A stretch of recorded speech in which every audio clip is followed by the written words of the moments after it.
নমস্কার তোমাদের সবাইকে স্বাগত জানাই আমার নতুন চ্যানেলে। তো চলো, আজ আমি তোমাদের সাথে শেয়ার করছি কিছু নতুন রেসিপি প্লাস কিছু নতুন গল্প। তো তোমরা প্লিজ আমার এই নতুন চ্যানেলটাকে প্লিজ সাবস্ক্রাইব করো, শেয়ার করো, যাতে প্রচুর পরিমাণে আমি সাপোর্ট পাই তোমাদের কাছ থেকে নতুন নতুন ভিডিও বানানোর জন্য। তো আজ আমি বানাচ্ছি ঘরে দই কাতলা আর তার সাথে চিকেন পকোড়া। তা ভাবলাম তোমাদের সাথে একটু রেসিপিটা শেয়ার করে নিই। তো দই কাতলা আমরা অনুষ্ঠান বাড়িতে গেলে প্রায় খাই, কিন্তু ঘরে কোনো দিন বানিয়ে দেখেছি পুরো অনুষ্ঠান বাড়ির মতো। তো চলো এইভাবে তোমাদেরকে নতুন রেসিপি শেয়ার করে নিই। তো এখানে দেখতে পাচ্ছ আমি কাতলা মাছ নিয়েছি, কাতলা মাছের পেটিটা প্রায় নিয়েছি, আর দিয়ে দিয়েছি এখানে পরিমাণ মতো লবণ, পরিমাণ মতন গোলমরিচের গুঁড়ো আর একটা লেবু। এখানে আমি হলুদ দিলাম না ম্যারিনেট করার জন্য, শুধুমাত্র গোলমরিচটা আর লবণটা দিয়েছি। তো ওটাকে এক সাইডে রেখে দিয়েছি। আর এখানে দেখো কিছুটা চিকেন আমাদের ঘরে বেশি হয়ে গেছিলো, তো চিকেনগুলোকে খুব ছোটো ছোটো করে কেটে রেখেছি। এখানে দিয়ে দিচ্ছি পরিমাণ মতন লবণ, পরিমাণ মতন গোলমরিচের গুঁড়ো, অল্প একটু হলুদ গুঁড়ো, পরিমাণ মতন কাশ্মীরি লঙ্কার গুঁড়ো, আর দিয়ে দিলাম আদা রসুনের পেস্ট হাফ চা চামচের মতন, আর দিয়ে দিলাম হাফ চা চামচের মতন পেঁয়াজ আর কাঁচা লঙ্কার পেস্ট। এবার এটাকে ভালো করে আমি মাখিয়ে পাক্কা আধ ঘন্টা 1 ঘন্টার মতন আমি এটাকে ফ্রিজে রেখে দেবো ম্যারিনেট করার জন্য।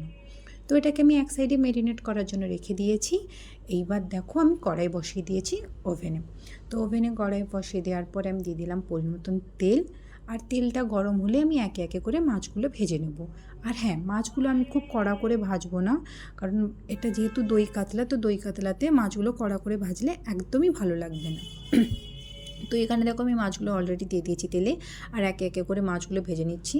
আর তোমাদের এই রেসিপিটা কেমন লাগছে তোমরা প্লিজ কমেন্ট করো, যেহেতু আমার নতুন ভিডিও চ্যানেল এটা, তোমাদের সাপোর্ট ছাড়া আমি কিছুই করতে পারবো না। প্লিজ আমাকে সাপোর্ট করো, আর কেমন হয়েছে রেসিপিটা আমাকে অতি অবশ্যই জানিও। তো চলো, এবার দেখতে পাচ্ছ মাছগুলোকে আমার প্রায় ভাজা হয়ে গেছে, হালকা করে ভেজে নিয়ে মাছগুলোকে আমি তুলে নিয়েছি। এবার ওই তেলে দিয়ে দিলাম গোটা গরম মশলা।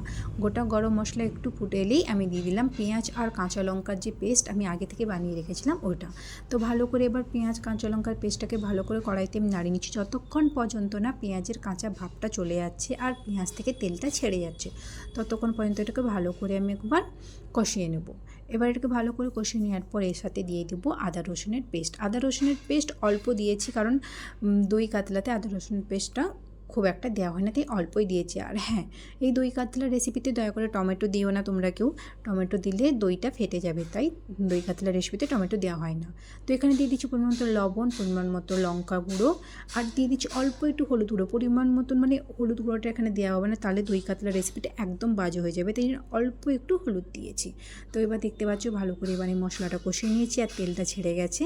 আর এবার দিয়ে দিলাম আমি আগে থেকে দই, কাজু বাদাম আর পোস্ত একসাথে আমি বেটে রেখেছিলাম। তো ভালো করে এটাকে দিয়ে মিশিয়ে নিলাম মশলার সাথে। এবার মশলার সাথে মিশিয়ে নেওয়ার পরে কিছুক্ষণ ফুট ধরাতে দেবো, আর অল্প একটু ফুট ধরে এলে দিয়ে দেবো অল্প পরিমাণে একটু চিনি, যে চিনিটা দেওয়া হচ্ছে কারণ দইয়ের যে টক ভাবটা, চিনিটা দিলে কিছুটা পরিমাণ টক ভাবটা চলে যাবে। তো এই ছিল আজকে আমাদের রেসিপি। এবার এটাকে ফুট ধরে এলে আমি দিয়ে দেবো একে একে মাছগুলো, আর মাছগুলো দিয়ে ঠিক 5-10 মিনিটের জন্য একে ভালো করে ফুটিয়ে নেব। তো তোমরাও এভাবে বাড়িতে বানিয়ে দেখো, আর কালারটা দেখতে পাচ্ছ জাস্ট ওয়াও হয়েছে। তো এইভাবে তোমাদের রেসিপিটা বানিয়ে ঘরে শেয়ার করো সবার সাথে, আর কেমন হয়েছে আমাকে জানাতে কিন্তু একদম ভুলো না। তো এই দেখতে পাচ্ছ আমাদের দই কাতলা একদম রেডি, আর থিকনেসটাও দেখতে পাচ্ছ, দই কাতলা থিকনেসটা পুরো অনুষ্ঠান বাড়ির মতন হয়েছে, আর খেতেও এতটা সুন্দর হবে তোমরা ভাবতেও পারবে না। তো তোমরা প্লিজ ট্রাই করো এই রেসিপিটা, আর কেমন হয়েছে আমাকে অতি অতি অতি অবশ্যই জানিও। তো এখানে দেখতে পাচ্ছ দই কাতলাটা আমাদের একদম রেডি। এর পরতে 2 লঙ্কা, কাঁচা চেরা লঙ্কা দিয়ে আমি এই রেসিপিটা শেয়ার করছি। তো এখানে আমি দই কাতলাটা রেডি করে নিয়ে এক সাইডে রেখে দিয়ে এরপর আমি চিকেন পকোড়া বানাতে চলে গেছিলাম। তো চিকেন পকোড়াটা অ্যাকচুয়ালি আমি কফির সাথে শেয়ার করবো আমার হাজব্যান্ড অফিস থেকে এলেই। তো আমি চিকেন পকোড়াটাকে যে আধ ঘন্টা ম্যারিনেট করে রেখেছিলাম, তো ওটাকে ফ্রিজ থেকে বের করে নিয়েছি, পরিমাণ মতন কর্নফ্লাওয়ার দিয়ে দিয়েছি। আর তোমাদের কাছে যদি কর্নফ্লাওয়ার না থাকে তোমরা চালের গুঁড়োও ব্যবহার করতে পারো। তো দেখো এরপর আমি কড়াই বসিয়ে দিয়েছি আবার ওভেনের উপর, আর তেল দিয়ে দিয়েছি, আর তেলটা গরম হতে একে একে চিকেন পকোড়াগুলো এইভাবে ভেজে নিচ্ছি।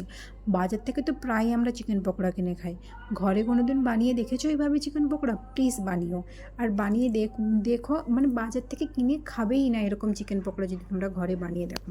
তো একে একে এইভাবে আমি চিকেনগুলোকে ভালো করে ভেজে নিচ্ছি, আর চিকেন পকোড়া আমাদের রেসিপি পুরো রেডি হয়ে গেছে। এরপর এটাকে আমি কফির সাথে শেয়ার করে নেবো। তোমরা সবাই ভালো থেকো, কেমন হয়েছে ভিডিওটা জানিও। বাই বাই, দেখো।